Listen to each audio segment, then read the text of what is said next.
প্রিয় দর্শক, আমি এখন কথা বলছি মডেল ও অভিনেত্রী ইশরাত জাহানের সঙ্গে। আচ্ছা ইশরাত জাহান, আপনি এখন কি নিয়ে ব্যস্ত আছেন? আসসালামু আলাইকুম সবাইকে। আমি মডেল এবং অভিনেত্রী ইশরাত জাহান। আমি আপাতত ব্যস্ত আছি নাটকের কাজ নিয়ে। আমি ধারাবাহিক নাটকে কাজ করছি, আর ইউটিউবে অনেক সিঙ্গেল নাটক আছে আমার। আর সামনে আমি চেষ্টা করছি যে ওটিটি প্ল্যাটফর্মে কিছু কাজ করার জন্য। আচ্ছা, আপনার পরিচিতি তো মূলত মডেল হিসেবে। না, আমি আপাতত মডেল হিসেবে ইন করেছি মিডিয়াতে, কিন্তু এখন আমি অভিনেত্রী হিসেবেই পরিচিত। আচ্ছা, আপনার চেহারা কার সঙ্গে মিল আছে বলেন তো? সবাই বলে যে মৌসুমী আপুর মতো। একটু। আচ্ছা ইশরাত, আপনি কাজ করতে যে কি অসুবিধার সম্মুখীন হয়েছেন? কাজ করতে প্রথমত আমি যখন প্রথম ছিলাম তখন হয়তো আমার অ্যাক্টিংয়ে প্রবলেম ছিল, তো সেগুলো আমি ফেস করেছি। আমি নিজেকে নিজে সংশোধন করে নিয়েছি, বা অনেক সময় ডিরেক্টর বা কো আর্টিস্টরা আমাকে হেল্প করেছে যে তোমার অভিনয়ের প্যাটার্নটা এইভাবে হবে, তোমার অঙ্গভঙ্গি এভাবে হবে, কথা বলার স্টাইল এরকম হবে। তারপর আমি নিজেকে আস্তে আস্তে শুধরে নিয়েছি। সেটা তো আপনার অভিনয়ের দিকে, কিন্তু ব্যক্তিগত আপনি কি আক্রোশের সম্মুখীন হয়েছেন? ব্যক্তিগত কি অসুবিধার সম্মুখীন? That is of the screen, on the screen নয়, অফ দ্য স্ক্রিন, Screen এর বিহাইন্ড দ্য বাইরে। স্ক্রিন। আর এখন পর্যন্ত কোনো সমস্যার সম্মুখীন হইনি। আপনি তো সমস্যা তৈরি করেছেন অন্যের।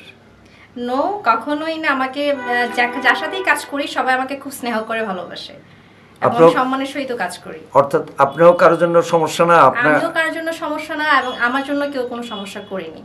আচ্ছা, আচ্ছা, শুনছি আপনি নাকি খুব রাগী। রাগ করলে আপনি কি করেন? আমি খুব রাগী, তবে রাগ করলে আমি আগে নিচে খাওয়া দাওয়া বন্ধ করে দিতাম, বাসা থেকে চলে যেতাম। কিন্তু এখন যেটা করি, যার উপর রাগ করি তাকে মেরে ফেলি, তাকে মার দিই। মাইট দাও, মেরে ফেলি না। মানে একবারই মারি না, বাট আধা মরা করে ফেলি আর কি। আচ্ছা, ইতিমধ্যে এর মধ্যে আর কারোর সাথে এরকম দুর্ঘটনা ঘটেছে কি? ইতিমধ্যে এরকম, হ্যাঁ, অনেকের সাথেই ঘটেছে, আমার ছেলে হোক মেয়ে হোক। দেখা না, লেটেস্ট।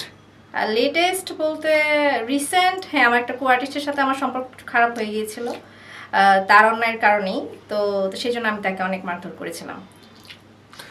আচ্ছা, বৈষম্য বিরোধী ছাত্র আন্দোলন, জনতার আন্দোলনকে কিভাবে দেখছেন আপনি?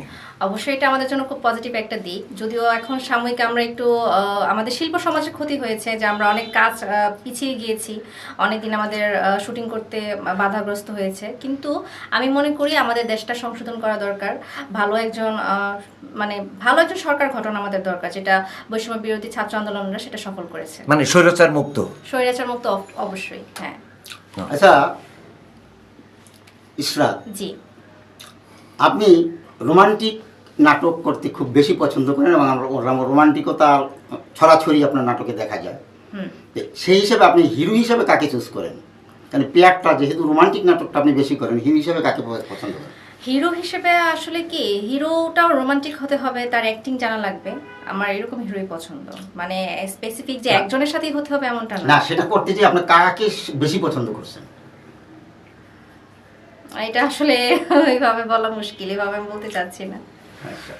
কাজে ক্ষতি হবে, তাই না? অন্যান্য হিরোরা, একজনের নাম বললে অন্যান্য হিরোরা প্রবলেম সৃষ্টি করবে, যে আমাদের সাথে কাজ করতে যে তার প্রবলেম। সবাই খুব ভালো অভিনয় করে, আমাকে অভিনয় খুব সাপোর্ট দেয়। আপনার অভিনীত প্রথম নাটক কোনটি?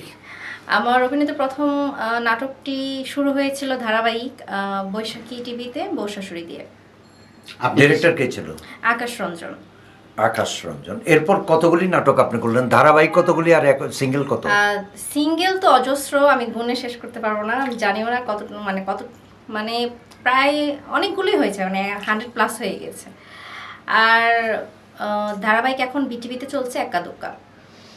এক্কা দোক্কা এখন চলতেছে। জি, এটা আশরাফি মিঠু ভাইয়ের পরিচালনায়, এবং এটাতে আমি ডাবল পার্ট, রনক ভাই আছে এটাতে। আচ্ছা, আপনি দেখতে তো খুব সুন্দরী, যা আপনার মতো অনেক মডেলই এরকম হয় না, এত রূপসী।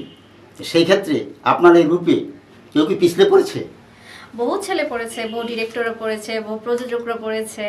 ওইটা ব্যাপার, আমি এটা নর্মালি নেই। কারণ আমার রূপে যদি মুগ্ধ না হয়, তাহলে কেন আমাকে দর্শক স্ক্রিনে দেখবে? আচ্ছা, গুড। আপনার অন্তরে যে ফুল ফুটেছে, ভালোবাসার ফুল, রোমান্সের ফুল, সেই ফুল ফোটানোতে কে সাহায্য করেছে? আমার অন্তরে ভালোবাসার ফুল, সবসময় সবার প্রতি আমার ভালোবাসা আছে। না, নির্দিষ্ট একজন আপনাকে ফুল ফুটাইছে কিনা? না, নির্দিষ্ট কেউ নেই, এখনো পর্যন্ত ফুটাইনি। আপনি কাউকে ভালোবাসতে পারেননি? চেষ্টা করেছি, কিন্তু যখন দেখেছি যে আমার মনের মতো হচ্ছে না, আমি সরে এসেছি, ভালোবাসাটা কন্টিনিউ করিনি। তাহলে আপনি বিটিভিতে যে এক্কা দোক্কা নাটকটা শুরু হচ্ছে নাকি চলতেছে, চলতেছে। সেই এক্কা দোক্কার মতনই আপনি ছেলেদেরকে এক্কা দোক্কা খেলছেন ছেলেদের সাথে? হ্যাঁ, ওইটাতে অবশ্য আমার 2 ছেলের সাথেই একই সাথে প্রেম থাকে, মানে আমি ডাবল ক্যারেক্টার, 2 ভাইয়ের সাথেই প্রেম করি। না, এটা তো প্রেমের ক্ষেত্র বলছে, ওটা না স্ক্রিন। আমি বলছি বাস্তব জীবনে আপনি এরকম কার প্রেমে পড়ছেন? না, বাস্তব জীবনে আমি কারো প্রেমেই পড়িনি এখনো পর্যন্ত। আগামীতে পড়বেন বলে কি মনে করছেন? মনে হচ্ছে না, আমাকে পাওয়া মনে হয় না ব্যক্তিগতভাবে আমাকে পাওয়া এত সহজ হবে। কেন? কারণ আমি এই বিষয়টাতে খুবই বেশি একটু টাফ, মানে আমি ছেলেদের বিশ্বাস করি না। ছেলেদের বিশ্বাস করেন না? No. আপনার বাবাও তো ছেলে, তাহলে আপনি যদি ছেলেকে বিশ্বাস না করেন তাহলে কি এটা কেমন কথা বলবো? হ্যাঁ, বাবাও ছেলে, বাট বাবারও তো অনেক পছন্দ থাকতেই পারে, তাই না? সেটাও তো আমি মেয়ে, আমি তো আর জানি না। না। তো বিষয়টা হচ্ছে, পুরুষ মানুষ হচ্ছে সুন্দরের পূজারী। তারা দেখা গেছে যে নিজের গার্লফ্রেন্ড যত সুন্দরী হোক বা নিজের ওয়াইফ যত সুন্দরী হোক, সে বাইরে আরেকটা মেয়ের দিকে তাকাবি। আচ্ছা, আমি যদি বলি যে মেয়েরাও এরকমই, আপনি যেটা বললেন, তাহলে আপনি এটা কিভাবে শুধরাবেন?